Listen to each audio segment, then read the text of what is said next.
when Putin took over the presidency from Yeltsin, they had tried for a decade to change the system under which they existed. Up to 91, every agency of the government got its orders from not just the guy at the top, but something called the State Planning Commission, Gosplan.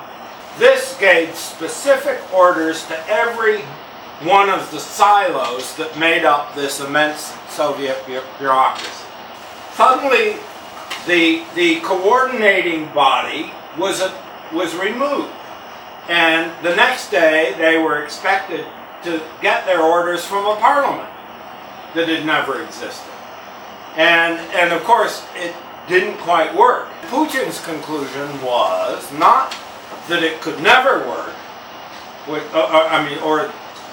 not that it could be made to work. You know, it takes a little time and we have to nurture this and so on, but that it could never work. He came in, his idea, and it's really very, very simple, was to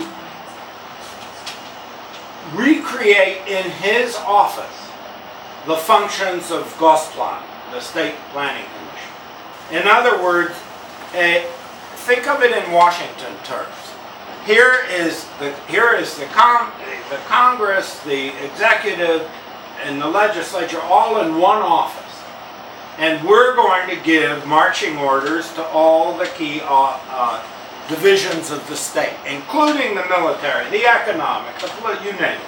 But the content about which there's been huge lot written here, but not very sensibly, was all this idea of Russia reclaiming its rightful place in the world stage, a powerful Russia, a respected Russia, all this stuff, and a Russia which is, again, has its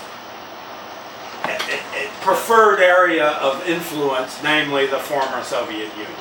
This was the grand strategy that was to inform the reconstructed, centralized decision-making.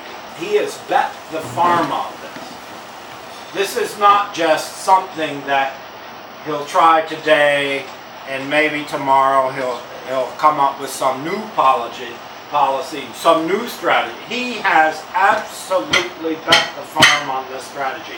The two components: absolute centralization in his office, giving marching orders to all the relevant offices of the state, and the concept that will inform all this of a energized Russia that will reclaim its rightful place among the great powers of the world.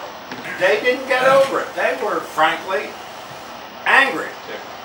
If they had not been angry, why would they have burnt all the towns along the Connecticut coast?